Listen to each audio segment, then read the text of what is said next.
For more on Dolly's life and legacy, we bring in a People Editor-in-Chief and General Manager, Charlotte Triggs. Charlotte, thank you so much. Thanks for being here. Thanks for having me. And you're here this morning because you guys did, it was Dolly's last cover story. You did the last sort of in-depth interview with her. What are you hearing, what are your reporters hearing about her last days, her health struggles? What do we know? Well, so we were really honored to have her last in-depth interview, which we ran it last November. We had done the interview in August of last year, right before she did announce that she was going to have to postpone her Vegas residency. So we are hearing, and we got a statement from Dolly on Friday that she was having some health struggles. Now, of course, we know that she had had a brief battle with cancer.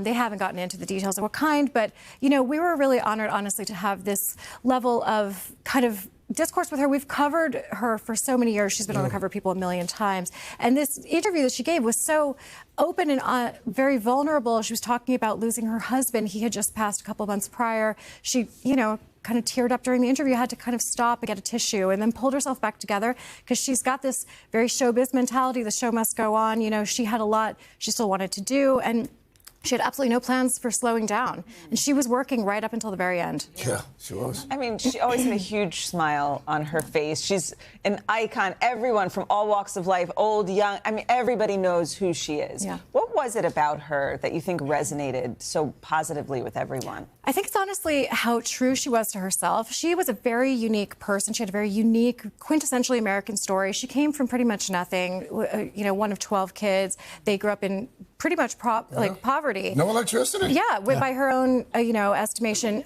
she grew up in poverty. And then, built this entire empire based off of her songwriting. She kind of came up in country music at a time where a lot of the women were not writing their own songs. She did. That really kind of changed the game in many ways. And she had this very over-the-top look, and she made a virtue out of it. A lot of people really made fun of her, straight up made fun of her.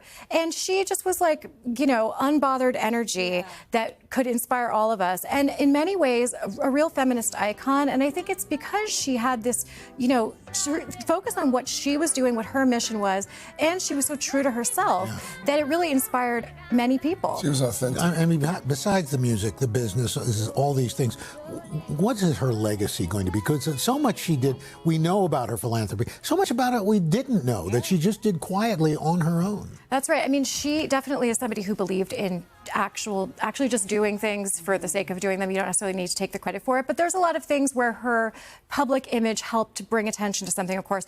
Obviously, one of her biggest charitable endeavors was the library. Yeah. The where Imagination they gave Library. away 100 million books. I mean, I think far more than that, Yeah, actually. 200 million. Insane numbers. All over the world. Yeah, and it inspired generations of young people to read and to, develop literacy and stuff like that, because that was something that had personally impacted her own family. Her father had never learned to read, and so she was inspired to do that. I think it's a very unique, very personal perspective that then is so inspiring to people because it's like they can see that it's coming from a place of true authenticity and true passion. Yeah. She's truly somebody who's leaving the world better than when she came into it. Absolutely. Amazing. Charlotte, thank you. That was great. Thanks so much for having me. Hey, thanks for watching. And don't forget, you can catch the Today Show every morning on NBC or take Today when you're on the go. Just follow the Today podcast on Apple Podcasts, Spotify, or wherever you listen.